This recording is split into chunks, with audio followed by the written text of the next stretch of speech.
orang yang berzina itu terikat dalam dosa percabulan, dosa perzinahan, tapi nggak mau bertobat, nggak mau lepas, dia itu harus kita serahkan dalam nama Tuhan Yesus kepada iblis. Kenapa kepada iblis? Karena perlindungan Tuhan itu kalau sampai diambil, maka iblis akan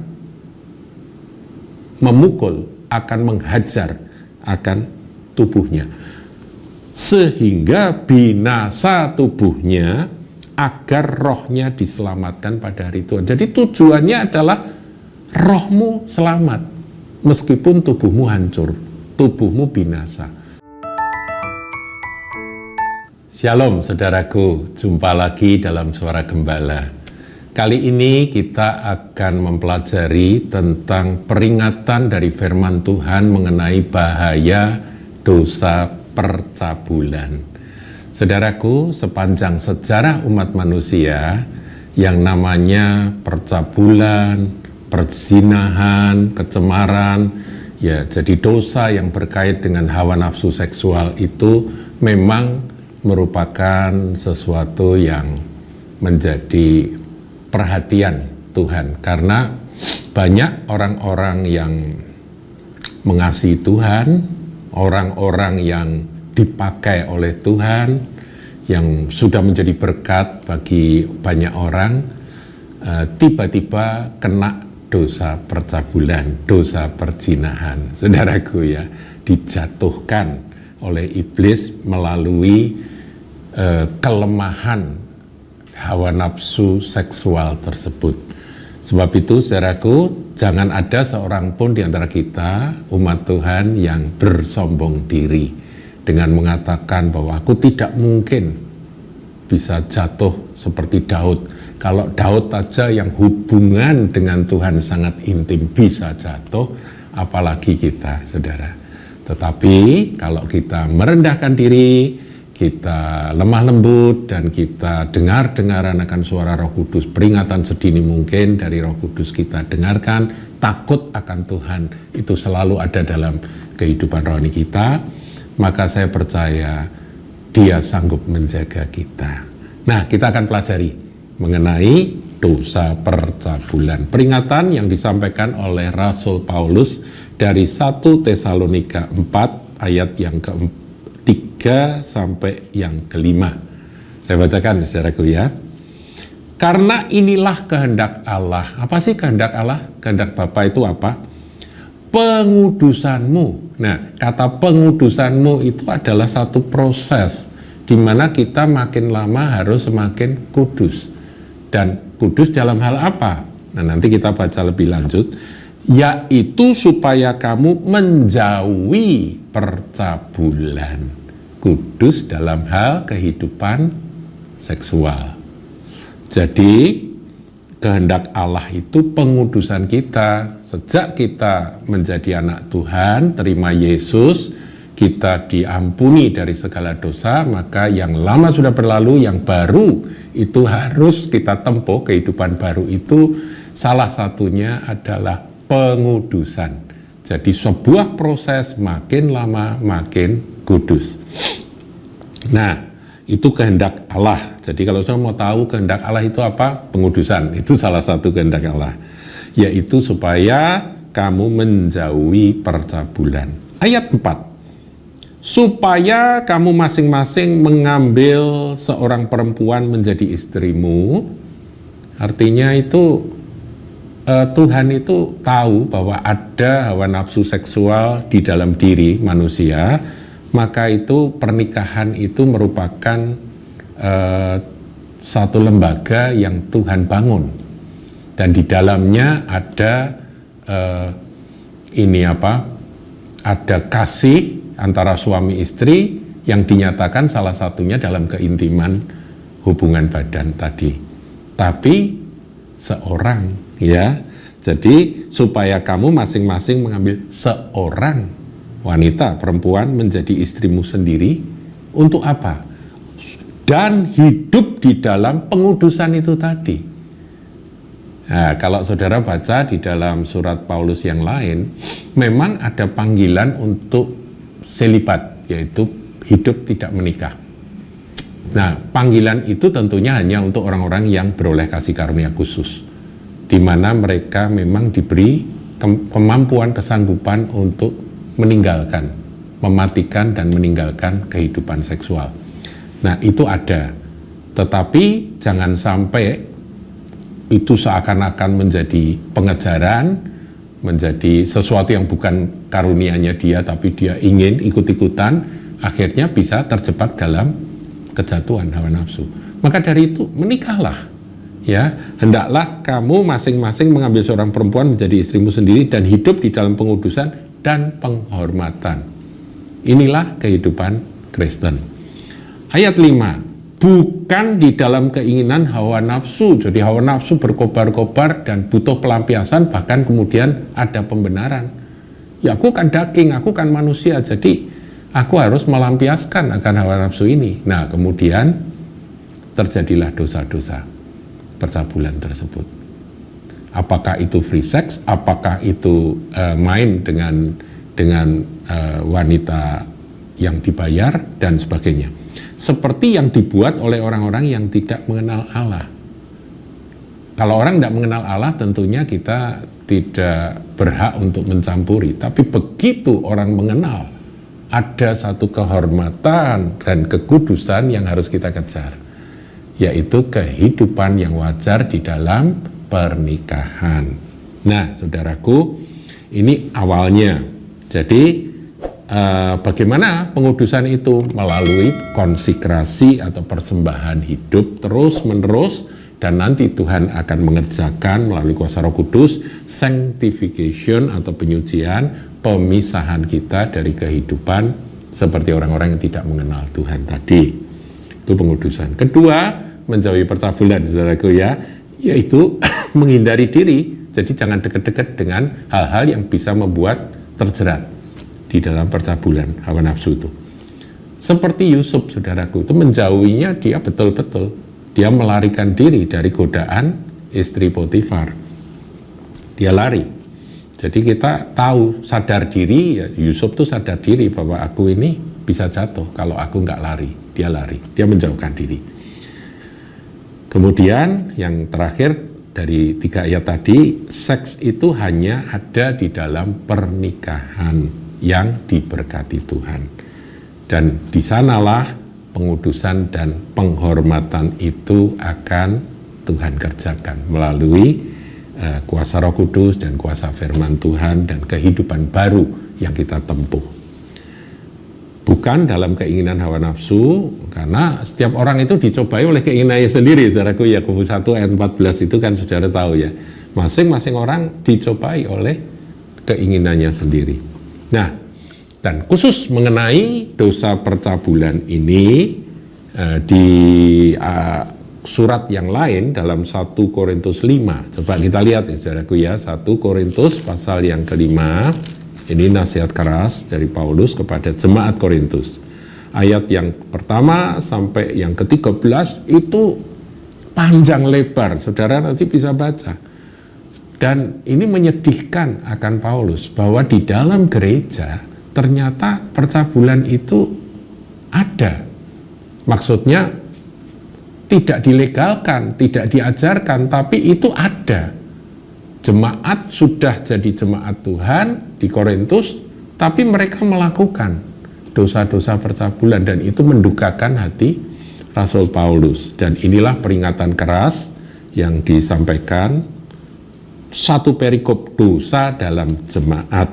Ya, kita coba lihat, ya saudaraku, ya, sikap apa yang harus gereja ambil mengenai dosa ini.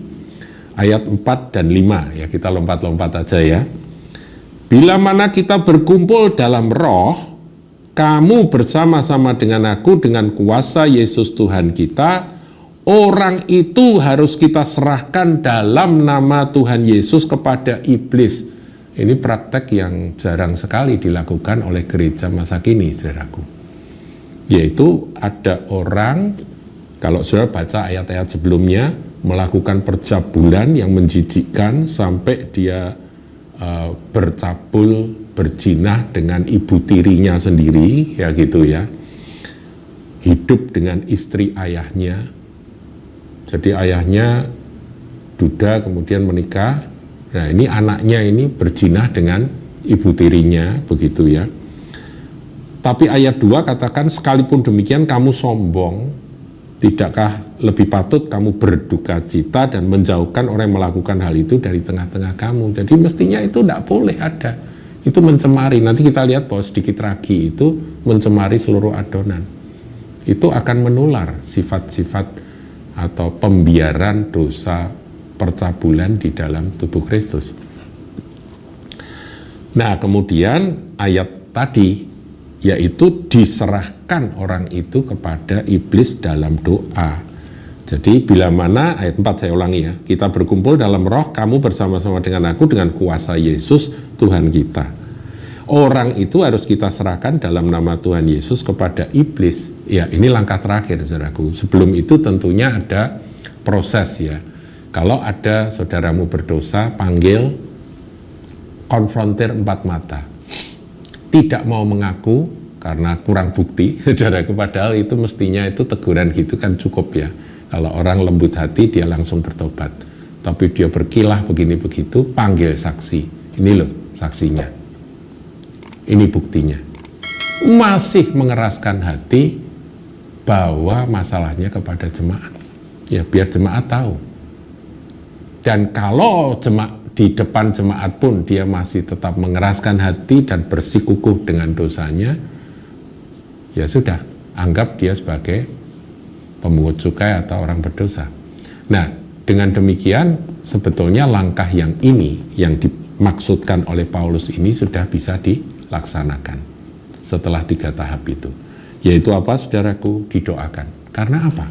Karena ini sebetulnya merupakan ekspresi dari kasih Tuhan yang terakhir. Orang yang berzina itu terikat dalam dosa percabulan, dosa perzinahan, tapi nggak mau bertobat, nggak mau lepas. Dia itu harus kita serahkan dalam nama Tuhan Yesus kepada iblis. Kenapa kepada iblis? Karena perlindungan Tuhan itu kalau sampai diambil, maka iblis akan memukul, akan menghajar akan tubuhnya, sehingga binasa tubuhnya agar rohnya diselamatkan pada hari Tuhan. Jadi tujuannya adalah rohmu selamat meskipun tubuhmu hancur, tubuhmu binasa. Jadi orang-orang seperti ini biasanya kalau tetap nggak mau bertobat, dia akan kena hajaran, sakit penyakit ini, sakit penyakit itu, atau karena apa, dan tentunya itu akan membawa dia pada pertobatan. Dia kembali kepada Tuhan. Saya pernah, saudaraku ya, di Kanada, saya pernah diajak oleh seorang ibu, minta tolong Pak, doakan anak saya yang sudah menjauh dari Tuhan, yang melakukan dosa ini, dosa itu. Nah, waktu saya datang, ini anaknya dari ibu tersebut memang dalam kondisi yang sangat menyedihkan. Dia sakit, entah sakit apa, kanker kalau nggak salah ya. Dan dia kesakitan luar biasa. Dia berguling-guling kesakitan. Dan pada waktu saya datang, dia pun juga menyadari bahwa saya adalah hamba Tuhan, datang di kamarnya bersama dengan mamahnya, dan kemudian ini bapak ini sudah terlalu lama di luar negeri sehingga dia bahasa Indonesia ngerti 100%, tapi ngomongnya dia bahasa Inggris terus. Dia di situ saya sampaikan, karena saya pakai bahasa Indonesia, saya sampaikan bahwa Tuhan menunggu pertobatan Bapak, Tuhan menantikan Bapak kembali kepada Dia yang menjadi juru selamatmu, yang mengampuni dosamu dan mengasihimu sampai hari ini. Kemudian dia tiba-tiba spontan menaikkan doa, saudaraku, dalam kesakitan. Dia berdoa sambil menangis, dia katakan bahwa, bahasa Inggris saudaraku ya, dia berkata, Tuhan ampuni aku sudah melakukan hal-hal yang bodoh, hal-hal yang tolol. Dia bilang, foolish things I have done, a lot of foolish things I have done, dia bilang begitu. Dan sekarang Tuhan, Engkau mengirim akan, dia sebut saya priest ya. Mungkin dia latar belakang Katolik ya. Ya Tuhan, Engkau mengutus ini hambamu ini ya, priest ini, imam ini datang, dan biar di hadapan hambamu ini aku kembali kepadamu. Dan kemudian mamahnya mengajak dia berdoa, yang mamahnya bahasa Inggrisnya fasih, saudaraku, kalau saya kan nggak fasih ya. Mamahnya mendoakan sampai kemudian dia menjadi tenang, kami pulang. Besoknya atau 2 hari kemudian saya mendengar dia dipanggil Tuhan. Itu, saudara, yang disebut tubuhnya binasa agar rohnya diselamatkan pada hari Tuhan. Hari Tuhan melawat dia, dia bertobat.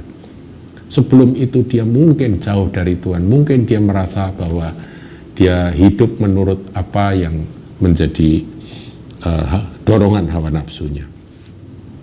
Kemudian dikatakan di ayat 6, kemegahanmu tidak baik, tidak tahukah kamu bahwa sedikit ragi menghamiri seluruh adonan. Ayat 7, buanglah ragi yang lama itu supaya kamu jadi adonan yang baru. Sebab kamu memang tidak beragi, kamu suci.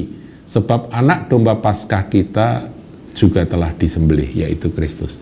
Saudaraku, kita ini sudah ditebus, sudah disucikan oleh darah dari anak domba Allah, yaitu Yesus Kristus Tuhan yang disalibkan bagi kita.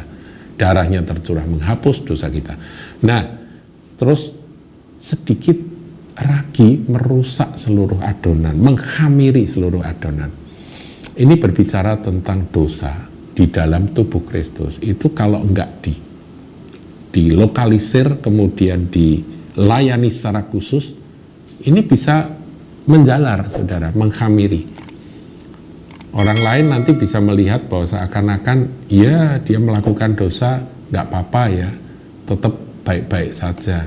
Nah, ini berbahaya, saudaraku. Dalam tubuh Kristus, Rasul Paulus katakan bahwa harus ada pelayanan khusus bagi orang-orang yang terikat dosa percabulan ini. Ya. Nah, saudara, dosa percabulan ini sangat jahat. 1 Korintus 6 ayat 16 saya akan tambahkan.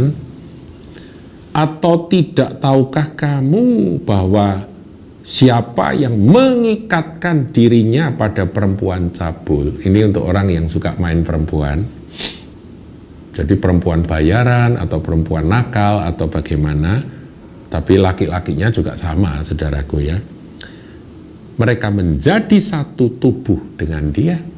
Tidak tahukah kamu? Jadi sebetulnya istilah persetubuhan itu betul-betul satu tubuh, itu kata-kata firman Tuhan, menjadi satu tubuh dengan dia. Sebab demikianlah kata nas firman Tuhan, keduanya akan menjadi satu daging, dan itu seharusnya hanya suami dan istri. Ayat 17, tetapi siapa yang mengikatkan dirinya pada Tuhan menjadi satu roh dengan dia. Saudara, ketika saudara dan saya datang pada Tuhan dan berkata, aku milikmu Yesus, maka kita ini satu roh dengan dia. Roh saudara, roh saya itu satu dengan roh Tuhan. Makanya nggak heran ada firman Tuhan yang katakan nanti ya, ayat 19, bahwa tidak tahukah kamu bahwa tubuhmu adalah bait roh Allah. Karena rohku ada di dalam diriku, dalam tubuhku, ada roh Allah yang menyatu dengan rohku tadi, karena aku mengikatkan diri pada Tuhan.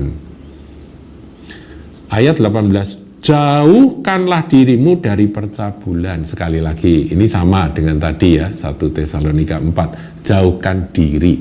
Artinya kita ini jangan deket-deket, saudara. Jangan ambil risiko, jangan sombong.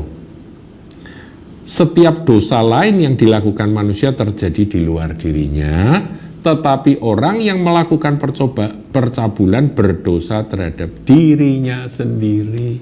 Serem ya, saudara. Jadi dosa ini mengerikan. Ayat 19, atau tidak tahukah kamu bahwa tubuhmu adalah bait Roh Kudus? Itu tadi ya, kita satu roh dengan dia, dengan Tuhan. Yang diam di dalam kamu, Roh Kudus yang kamu peroleh dari Allah, dan bahwa kamu bukan milik kamu sendiri lagi. Akui, saudaraku, tubuhku bukan milikku sendiri lagi. Ini adalah milik Tuhan. Dan kalau aku terikat dalam pernikahan, ini milik dari istriku. Clear, ya. Istri juga demikian. Sehingga dijauhkanlah kiranya kita dari percabulan. 20, sebab kamu telah dibeli, ingat, aku telah dibeli. dan harganya telah lunas dibayar oleh Tuhan Yesus. Karena itu muliakanlah Allah dengan tubuhmu. Tubuh ini untuk memuliakan Tuhan, bukan untuk dosa percabulan. Kenapa saudaraku dikatakan bahaya dalam tubuh Kristus? Ada transfer spirit yang mencemari. Kemudian ada, ya ini tadi dikatakan bahwa ini dosa ini melekat dalam dirinya sendiri. Jadi ngeri saudaraku. Dia merusak akan rohaninya sendiri ketika ada orang yang melakukan percabulan, dan itu juga mencemari bukan hanya dirinya sendiri, tapi sedikit lagi itu mencemari akan seluruh adonan, menghamiri seluruh adonan. Tubuh Kristus juga ikut terkontaminasi. Demikian tentang bahaya dosa percabulan. Waspada, Tuhan sudah dekat, mari kita makin mendekat kepada Dia, merendahkan diri, tidak sombong, dan tidak merasa diri suci, tetapi minta Tuhan terus kuduskan, sucikan, sampai kita ketemu dengan Dia, kekal selama-lamanya di hadirat Dia. Tuhan Yesus memberkati.